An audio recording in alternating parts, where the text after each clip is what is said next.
उत्पत्ति ग्रंथ अध्याय 15। इन घटनाओं के बाद अब्राम ने एक दिव्य दर्शन में ईश्वर की वाणी को यह कहते हुए सुना, अब्राम मत डरो, मैं तुम्हारी ढाल हूं, तुम्हारा पुरस्कार महान होगा। अब्राम ने कहा, प्रभु ईश्वर, तू मुझे क्या दे सकता है? मैं निसंतान हूं और मेरे घर का उत्तराधिकारी दमिश्क का एलियाजर है। अब्राम ने फिर कहा, तूने मुझे कोई संतान नहीं दी, मेरा नौकर मेरा उत्तराधिकारी होगा। तब प्रभु ने उससे यह कहा, वह तुम्हारा उत्तराधिकारी नहीं होगा, तुम्हारा औरस पुत्र ही तुम्हारा उत्तराधिकारी होगा। ईश्वर ने अब्राम को बाहर ले जाकर कहा, आकाश की ओर दृष्टि लगाओ और संभव हो तो तारों की गिनती करो। उसने उससे यह भी कहा, तुम्हारी संतति इतनी ही बड़ी होगी। अब्राम ने ईश्वर में विश्वास किया और इस कारण प्रभु ने उसे धार्मिक माना। प्रभु ने उससे कहा, मैं वही प्रभु हूं जो तुम्हें इस देश का उत्तराधिकारी बनाने के लिए कल्दइयों की ऊर नगर से निकाल लाया था। अब्राम ने उत्तर दिया, प्रभु मेरे ईश्वर, मैं यह कैसे जान पाऊंगा कि इस पर मेरा अधिकार हो जाएगा? प्रभु ने कहा, 3 वर्ष की कलौर, 3 वर्ष की बकरी, 3 वर्ष का मेढ़ा, 1 पांडुक और 1 कपोत का बच्चा यहां ले आना। अब्राम ये सब ले आया।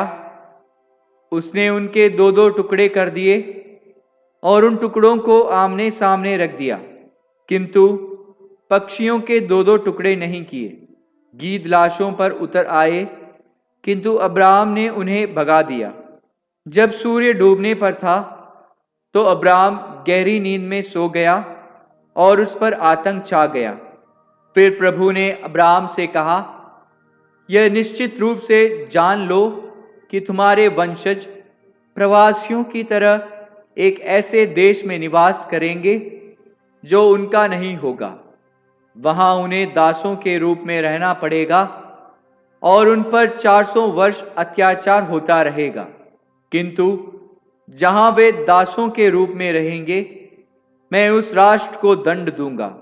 इसके बाद वे बहुत धन संपत्ति के साथ वहां से निकल आएंगे। तुम शांतिपूर्वक अपने पूर्वजों के पास जाओगे और बड़ी अच्छी उम्र तक जीवित रहने के बाद तुम्हारा दफन होगा। तुम्हारे वंशजों की 4थी पीढ़ी यहां लौटेगी, क्योंकि अमोरियों के अधर्म का गड्ढा अभी पूरा भरा नहीं है। सूर्य डूबने तथा गहरा अंधकार हो जाने पर एक धुआंती हुई अंगीठी तथा एक जलती हुई मशाल दिखाई पड़ी, जो जानवरों के उन टुकड़ों के बीच से होते हुए आगे निकल गई।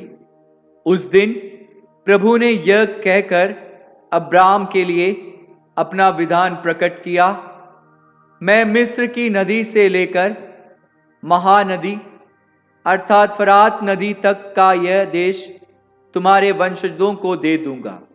वह भूभाग जहां केनी, कनिज्जी, कदमोनी, हित्ती, परिज्जी, रफाई, अमोरी, कनानी, गिरगाशी और यबूसी लोग रहते हैं।